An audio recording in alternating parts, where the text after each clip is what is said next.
नमस्कार सांग माने मो वीडियो को आपण मान को स्वागत। पखाल भात सह साग भजा खाइबा तो बहुत भल लगे। से साग भजार रेसिपी मुझे आसी आपण मान सेयार करने कोसला साग भजा सबू साग तो भल लगे किंतु नाली कोसला सागर भजा बहुत भल लगे, बहुत टेस्ट तार बहुत अलग। से रेसिपी मुझे आपण मान सेयार करी। चलते एवं रोसे स्टार्ट करवा।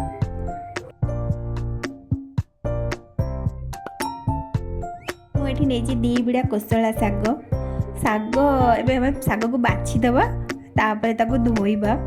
ए सागर जी साग ए बिड़ार जी साग ना तो बेसी अच्छी घास माने बहुत सारा घास अच्छी बाछी मत गोटे घंटा टाइम लगिला भल से सफा करके बाछीदेवी मुझे धोइबी। जेहेतु सागटा टे कमलिया अच्छी से मुझे चेर छिड़ी दूसरी खाली एत डांग छिड़ौनी डांगटा कमलिया अच्छी से चेरटा को छिड़े देकिना धोइबा। सब बाछा सरीगला आमर साग बच्चा पूरा भलसे मु घास सब बाछिकिना भलसे सफा कर देछि। एबे ताको धुआ धी कर देबी तापर ताको साग काटिकिना भाजिबो।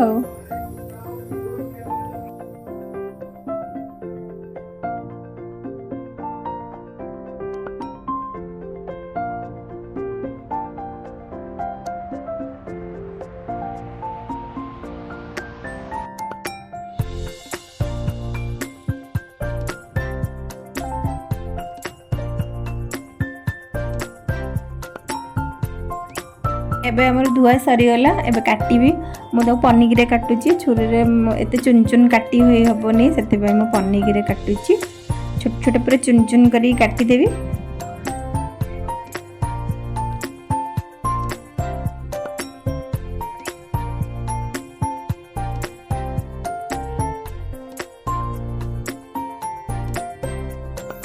एबे हमर सबू साग धुआ कटा सबू सरीगला। एबे भाजीबा गोटे कड़े नहीं सोरिष तेल पकेबा। सोरिष तेल रे साग भजा बहुत टेस्ट भल आसे। आउ सोरिष टिके फुटे कंचा लंका सुखिला लंका टिके छोट छोट कटा पियाज पकईकि भल से भाजी देवे। पियाज को जमती टिके पाची पाची आसो लाल लाल हो गला आप साग पकेबे। एबे आम पियाज भजा हो गलानी तापर आम साग पकेबा।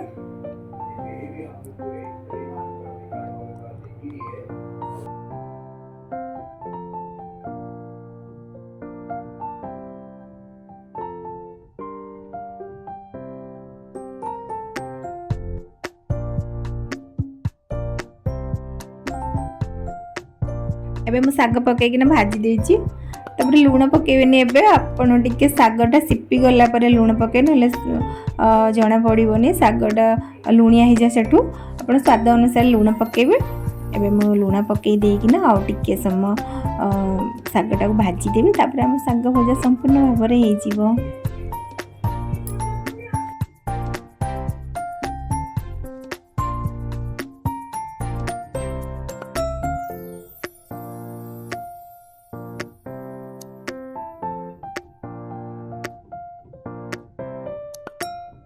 एबे हम साग भजा संपूर्ण भाव में रेडी हो गलानी खायापाई। मुझे एमती खेल दूसरी सागटा को।